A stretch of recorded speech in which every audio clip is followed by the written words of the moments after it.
नरगिस काफ़ी ज़्यादा परेशान है और कहती है कि मिनाहिल मेरी बच्ची, मुझे तो समझ नहीं आ रही कि आखिर हमारे घर की सारी बात ऐसे घुमा फिरा के पूरी दुनिया में क्यों फैल जाती है। मतलब ये कि सारी बातें हमारी इस ज़ारा को कैसे पता होती हैं। माजदा फर फर वही बात बयान करती है जिसके साथ हमारे घर में कोई भी मसला चल रहा होता है।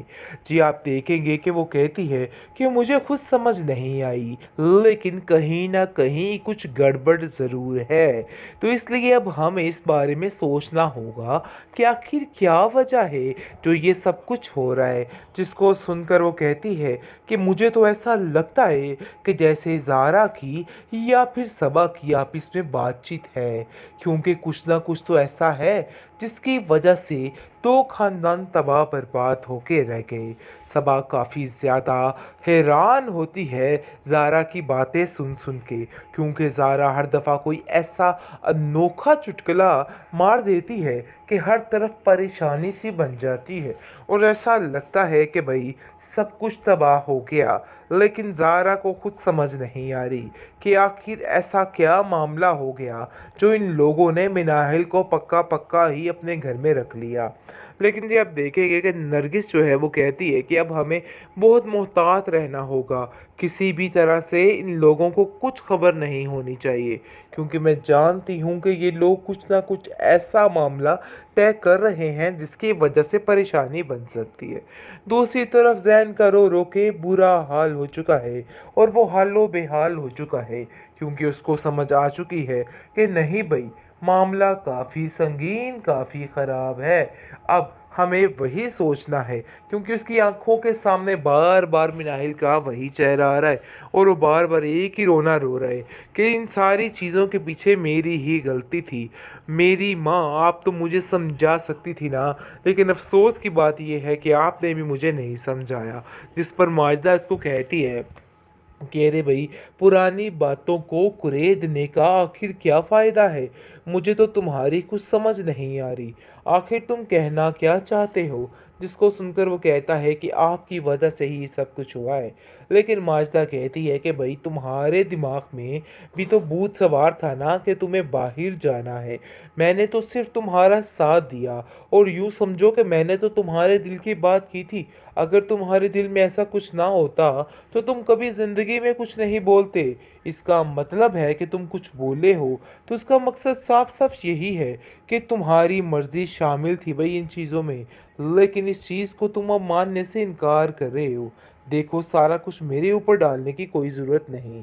दूसरी तरफ वलीद अपने आप को काफ़ी खुशकिस्मत इंसान तस्वर कर रहा है और वो कहता है कि ऐसा लग रहा है कि जैसे आज सारा जहान मेरी मुट्ठी में है और सब कुछ मेरे पास है, और ऐसा लगता है कि जैसे मुझे ये सब कुछ बहुत पहले का मिल चुका हो। बहरहाल जी, आप देखेंगे कि बहुत ज़्यादा खुश है मिनाहिल भी इसके साथ साथ, लेकिन मिनाहिल को कुछ समझ नहीं आ रही कि आखिर घर के मामलात को कैसे संभाले, क्योंकि आए दिन कोई ना कोई ऐसी परेशानी बन जाती है जिसकी वजह से घर का माहौल टेढ़ा मेढ़ा हो जाता है और सब कुछ हिल के बर्बाद हो जाता है। लेकिन रीज़न जो है वो इसके पीछे पता नहीं चल रहा। बहुत जल्द पता चल जाएगा कि ज़ारा और सबा दोनों मिलके ये सारी प्लानिंग्स कर रही हैं और हर चीज़ को तबाह और बर्बाद करने की कोशिश कर रही हैं। लेकिन नरगिस कभी भी फूट नहीं डलवाने देगी।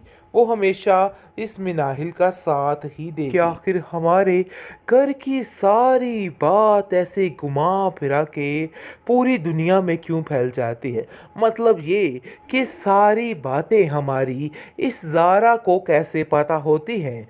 माजदा फर फर वही बात बयान करती है जिसके साथ हमारे घर में कोई भी मसला चल रहा होता है। जी, आप देखेंगे कि वो कहती है कि मुझे खुद समझ नहीं आई, लेकिन कहीं ना कहीं कुछ गड़बड़ ज़रूर है। तो इसलिए अब हमें इस बारे में सोचना होगा कि आखिर क्या वजह है जो ये सब कुछ हो रहा है। जिसको सुनकर वो कहती है कि मुझे तो ऐसा लगता है कि जैसे ज़ारा की या फिर सबा की आपस में बातचीत है, क्योंकि कुछ ना कुछ तो ऐसा है जिसकी वजह से दो खानदान तबाह बर्बाद होके रह गए।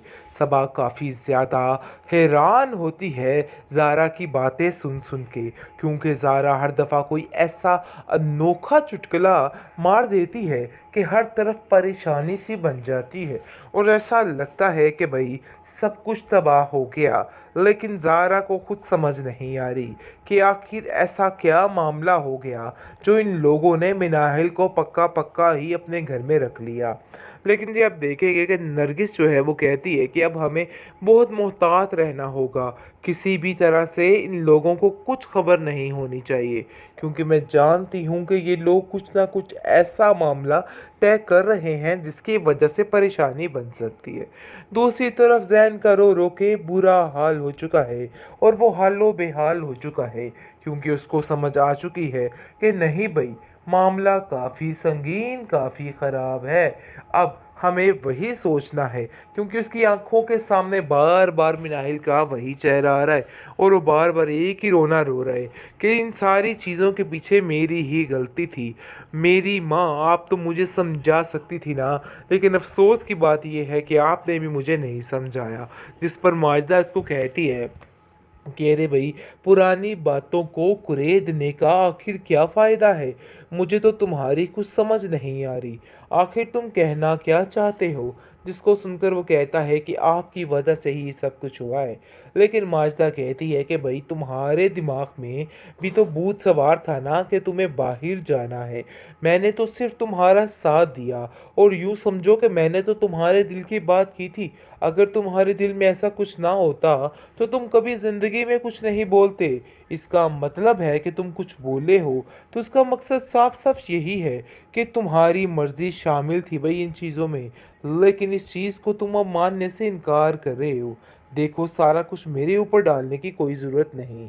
दूसरी तरफ वलीद अपने आप को काफ़ी खुशकिस्मत इंसान तस्वर कर रहा है और वो कहता है कि ऐसा लग रहा है कि जैसे आज सारा जहान मेरी मुट्ठी में है और सब कुछ मेरे पास है, और ऐसा लगता है कि जैसे मुझे ये सब कुछ बहुत पहले का मिल चुका हो।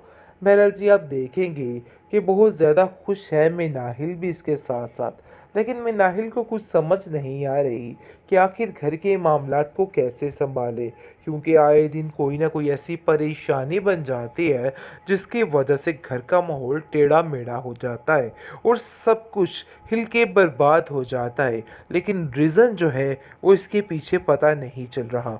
बहुत जल्द पता चल जाएगा कि ज़ारा और सबा दोनों मिलके ये सारी प्लानिंग्स कर रही हैं और हर चीज़ को तबाह और बर्बाद करने की कोशिश कर रही हैं। लेकिन नरगिस कभी भी फूट नहीं डलवाने देगी। वो हमेशा इस मिनाहिल का साथ ही देगी।